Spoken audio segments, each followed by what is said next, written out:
చంద్రబాబు నాయుడు గారు తీసుకున్న నిర్ణయం నిజంగా శభాష్ అండి. నిజంగా శభాష్ అని అనాలి చంద్రబాబు నాయుడు గారు. ఎందుకంటే యూరియా కోసం రైతులు చాలా ఇబ్బందులు పడుతున్నారు. ఇది ఎవరు అవునన్నా ఎవరు కాదన్నా ఇది ఫేక్ కాదు, వాస్తవమే. చాలామంది నా కామెంట్ కూడా చేస్తారు. కాబట్టి యూరియా కోసం రైతులు ఇబ్బందులు పడుతున్నారు అన్నమాట వాస్తవమే. దాన్ని వైసీపీ ఏదో ఫేక్ ప్రచారం చేస్తున్నారు ఏదో అని బట్ట కాల్చి ఆ పార్టీ మీద పడేసి మనం చేతులు దులిపేసుకుంటే కరెక్ట్ కాదు. దానికి తగ్గ ప్రణాళిక ఏదైతే ఉందో, దానికి తగ్గ కార్యాచరణ ఏదైతే ఉందో అది ప్రకటించడం చాలా ఇంపార్టెంట్. ఫస్ట్ లైక్ చేయండి. చంద్రబాబు నాయుడు గారిని శభాష్ అని ఎందుకన్నానో చెప్తా. లైక్ చేయండి. లైక్ చేసిన తర్వాత మీ అమూల్యమైన అభిప్రాయాన్ని కామెంట్ రూపంలో తెలియజేయండి. వీడియో అంతా చూసి కొత్తగా మన ఛానల్ ఇస్తే పక్కాగా సబ్స్క్రైబ్ చేయండి. ఒకసారి చంద్రబాబు నాయుడు గారు మాట్లాడిన మాటలే విందాం. అందరికీ చాలా స్పష్టంగా ఆదేశాలు ఇచ్చారు. ఎవ్రీడే మీరు మానిటర్ చేసుకోండి. జిల్లాలో వేళ ఒక షాప్ లో ఉండి ఒక షాప్ లో అవసరమైతే మీరే ట్రాన్స్ఫర్ చేసుకోండి. ఏ ఒక్క రైతు మాకు ఎరువు లేదనకుండా చూసుకునే బాధ్యత మీది. అదే సమయంలో ఎక్కడన్నా కానీ ఎరువు లేదంటే నేనే అక్కడికి వెళ్తా, నేను అక్కడ చూస్తా. మా వాళ్ళ తప్పుంటే యాక్షన్ తీసుకుంటా. కావాలని ఇలాంటి న్యూస్ చేస్తే వాళ్ళని తీసుకుపోయి బొక్కలో పెట్టి అక్కడి నుంచి పనిష్ చేస్తా ఉంటాం. విన్నారుగా, ఇది అధికారులతోటి కలెక్టర్లతోటి మాట్లాడుతున్న మాట.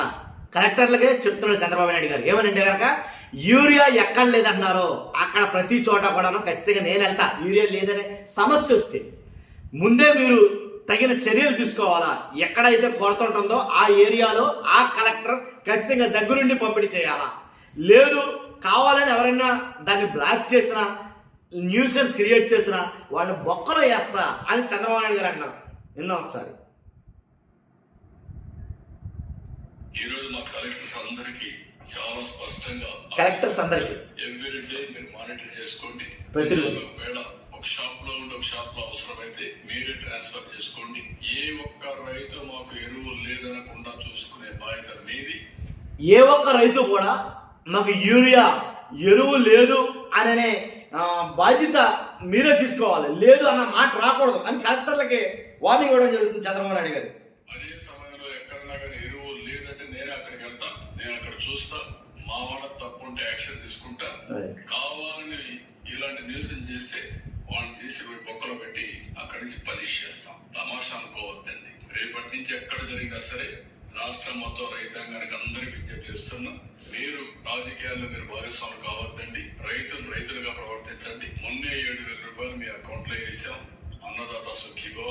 అదే మరి ఈ రోజు రాష్ట్రంలో పుష్కలంగా నీరంతా ఇచ్చాం. 95% రిజర్వాయర్ల నీళ్లు నింపాం. పోయిన సంవత్సరం నీటి కొరత లేకుండా చేశాం. ఈ సంవత్సరం కూడా మళ్ళీ అన్ని రిజర్వాయర్ నీళ్లు నింపి భవిష్యత్తులో కూడా వాటర్ సెక్యూరిటీ కోసం పనిచేస్తున్నాం. అదే మరి ఎక్కడికి ఎవరికి ఇబ్బందులు లేకుండా ఫెర్టిలైజర్స్ కానీ పెస్టిసైడ్స్ కానీ అన్ని కూడా మానిటర్ చేస్తున్నాం. విన్నాగా, అది చంద్రబాబు నాయుడు గారు చెప్పింది అయితే అదండి. కాబట్టి ఇంకోటి ఏంటంటే ఖచ్చితంగా మానిటరింగ్ అనేది ఉండాలి. ఎక్కడ తప్పు జరుగుతుంది, ఎక్కడ ఎరువులు ఎక్కడ అందుబాటులో లేవో అక్కడ ఖచ్చితంగా కలెక్టర్ గారు దాని మీద చర్య తీసుకోవాలి అని ఒక సీరియస్ వార్నింగ్ అయితే ఇవ్వడం జరిగింది.